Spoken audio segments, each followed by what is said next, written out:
नमस्ते. मी प्राध्यापक बाळासाहेब दिघे, रयत शिक्षण संस्थेच्या शारदा ज्युनियर कॉलेज राहाता, तालुका राहाता, जिल्हा अहिल्यानगर. विद्यार्थी मित्रांनो, आपण आज मराठी व्याकरणातील वाक्यरचना व वाक्यप्रकार हा घटक अभ्यासणार आहोत. विद्यार्थी मित्रांनो, तुम्हाला कल्पना असेलच की वाक्य तयार होताना प्रथमतः आपल्याला अक्षरे कशाला म्हणतात हे बघावं लागणार आहे. त्यामध्ये मूलध्वनींच्या आकारांना अक्षरे असे म्हणतात. मग ही अक्षरे कोणती?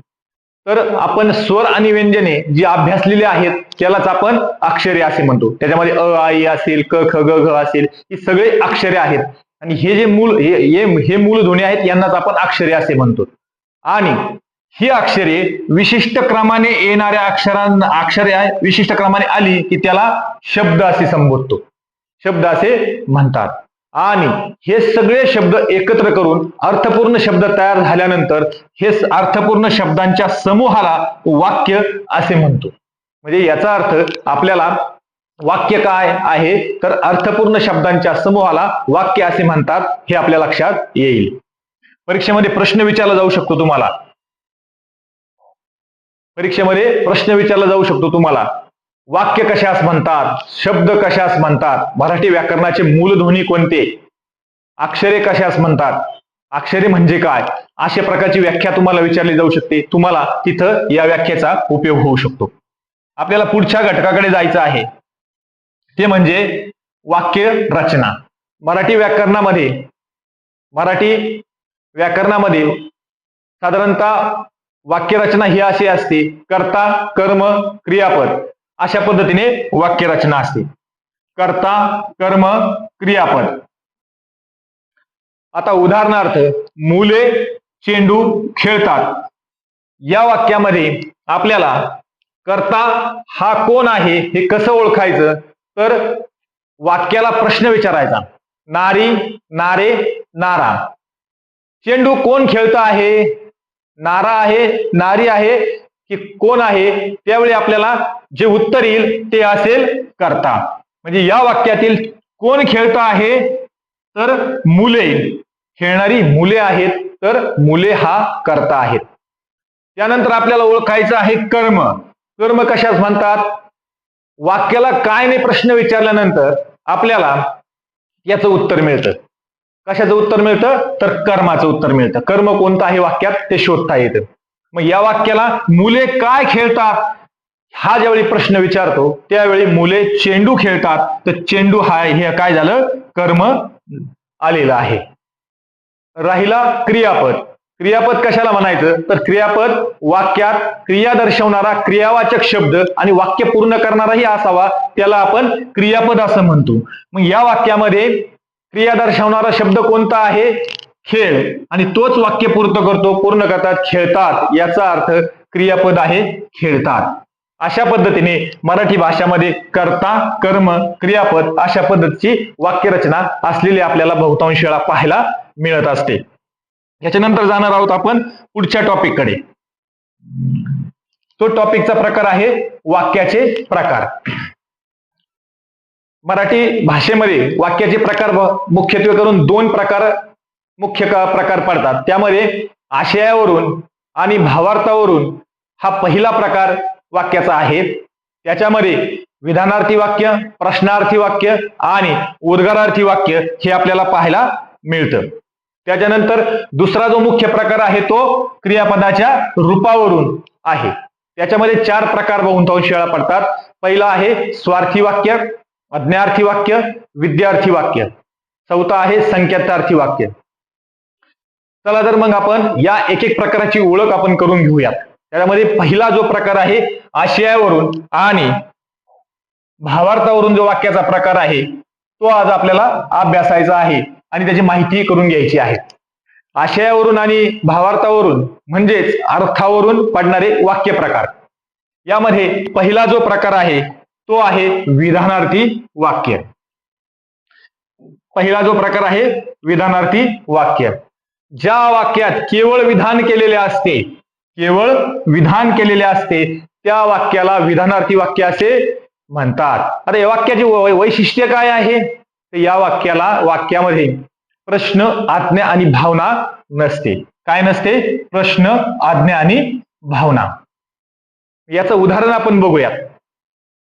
मी पुस्तक वाचतो. या वाक्यामध्ये प्रश्नही नाही, आज्ञाही नाही आणि भावनाही नाही. सरळ सरळ एक विधान केलेले आहे. त्या वाक्याला विधानार्थी वाक्य असे म्हणतात. दुसरं उदाहरण आहे, सचिन तेंडुलकर उत्तम फलंदाज आहे. हेही सरळ सरळ विधान आहे. तिसरं वाक्य आहे, विट्टी दांडूचा खेळ अलीकडे फारसा खेळला जात नाही. चौथं वाक्य आहे, आपल्या आरोग्याची आपण जरूर काळजी घ्यायला हवी. आपल्या आरोग्याची आपण जरूर काळजी घ्यायला हवी. अशा प्रकारे आपल्याला विधानार्थी वाक्य ओळखता येईल. पुढचा दुसरा जो प्रकार आहे आशयावरून आणि भावार्थावरून, दुसरा जो प्रकार आहे तो आहे प्रश्नार्थी वाक्य. आता प्रश्नार्थी वाक्य यामध्ये जर व्याख्या आपण त्याची पाहिली तर ज्या वाक्यात प्रश्न विचारलेला असतो त्या वाक्याला प्रश्नार्थी वाक्य असे म्हणतात. म्हणजे प्रश्न विचारलेला जे वाक्य असतं त्याला प्रश्नार्थी वाक्य म्हणतात. हे वाक्याचं वैशिष्ट्य काय आहे? तर वाक्याच्या शेवटी नेहमी प्रश्नार्थी चिन्ह दिलेले असते. उदाहरणार्थ पहिलं वाक्य आपण बघूयात, तू अभ्यास केला का? यामध्ये प्रश्न विचारलेला आहे. उत्तर काय येईल ते आपल्याला माहिती नाहीये. उत्तराची आपण अपेक्षा पुढच्या करून करतो. त्या वाक्याला प्रश्नार्थी वाक्य असे म्हणतात. पुढचं वाक्य आहे उदाहरणार्थ, तो स्पर्धा परीक्षेत उत्तीर्ण का झाला नाही? तू बाहेर केव्हा जाणार आहेस? अशा पद्धतीचे उदाहरण आपण याच्यामध्ये पाहतो आहोत. यालाच आपण प्रश्नार्थी वाक्य असे म्हणतो आहोत. तिसरा जो प्रकार आहे तो आहे उद्गारार्थी वाक्य. उद्गारार्थी वाक्य कशाला म्हणायचे? ज्या वाक्यात विशिष्ट भाव उत्कटपणे व्यक्त केलेले असतात त्या वाक्याला उद्गारार्थी वाक्य असे म्हणतात.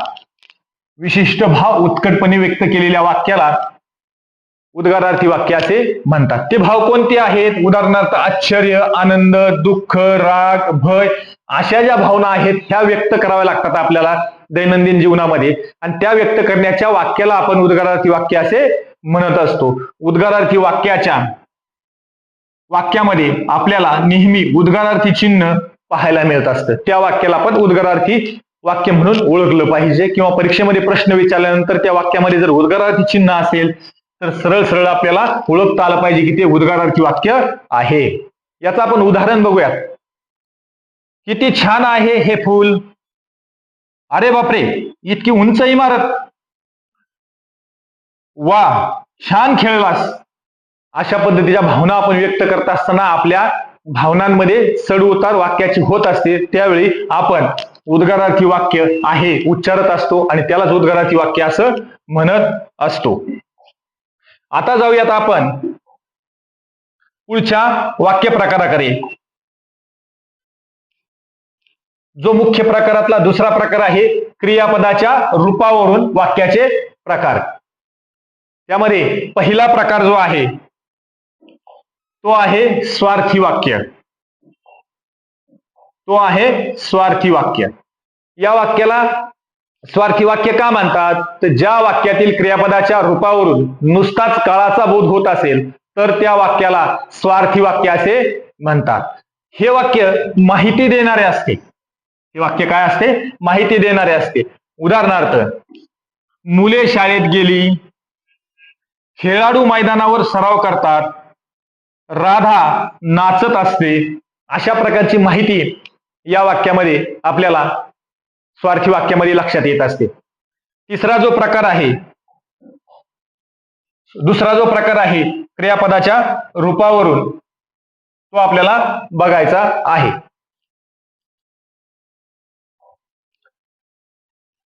तो आहे आज्ञार्थी वाक्य. ज्या वाक्यातील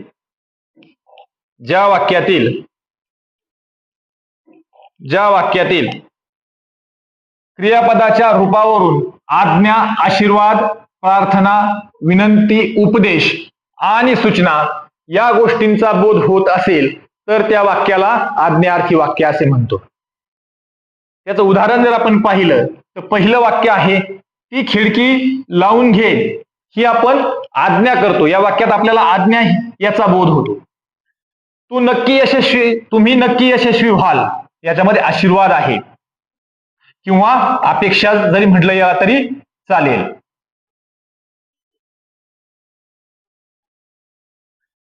तिसरं वाक्य आहे, देवा मला बुद्धी दे, ही देवाकडे केलेली प्रार्थना आहे, प्रार्थनेचा बोध होतो आहे. चौथं वाक्य आहे, कृपया मला तुझे पुस्तक दे, ही विनंती आहे. पुढचं जे वाक्य आहे ते आहे, विद्यार्थ्यांनो खूप मेहनत करा, हा उपदेश आहे. सहावं जे वाक्य आहे, इथे पादत्राणे ठेवू नये, ही सूचना आहे. अशा पद्धतीची अनेक वाक्य आपल्याला दैनंदिन जीवनामध्ये पाहायला मिळत असतात आणि ती वाक्य म्हणजे कोणती आहे तर आज्ञार्थी वाक्य आहे. तिसरा जो प्रकार आहे तो आहे विद्यार्थी वाक्य. विधी म्हणजे कर्तव्य. ज्या वाक्यातील क्रियापदाच्या रूपावरून विधी म्हणजे कर्तव्य, शक्यता, योग्यता, इच्छा या गोष्टींचा बोध होत असेल तर त्या वाक्याला विद्यार्थी वाक्य असे म्हणतात. त्या वाक्याला विद्यार्थी वाक्य असे म्हणतात. उदाहरणार्थ, परिसर स्वच्छ ठेवणे हे आपले कर्तव्य आहे. या वाक्यामध्ये आपल्याला काय जाणवते आहे तर कर्तव्य जाणवते आहे, कर्तव्याचा बोध होतो आहे. आज बहुतेक पाऊस पडेल, या वाक्यामध्ये शक्यता व्यक्त केलेली आहे. तिसऱ्या वाक्यामध्ये अंगी धैर्य असणाराच कठीण काम करू शकतो, ही योग्यता दर्शवते हे वाक्य. चौथं जे वाक्य आहे, विद्यार्थ्यांनी वर्गात शांतता राखावी, ही इच्छा व्यक्त केलेली असते. अशा पद्धतीची जी वाक्य असतात त्याच्यामध्ये त्या सगळ्या जे प्रकारची वाक्य असतात, कर्तव्य, शक्यता, योग्यता, इच्छा, ही सगळी विद्यार्थी वाक्यामध्ये मोडत असतात, म्हणून त्याला विद्यार्थी वाक्य असे म्हणतात. आता शेवटचा जो प्रकार आपल्याला पाहायचा आहे तो संकेतार्थी वाक्य. हा सुद्धा प्रकार आपण नेहमी दैनंदिन जीवनामध्ये वापरत असतो. संकेतार्थी वाक्य कशाला म्हणायचं? जर तर या अर्थाने जोडलेली वाक्य संकेतार्थी वाक्य असतात.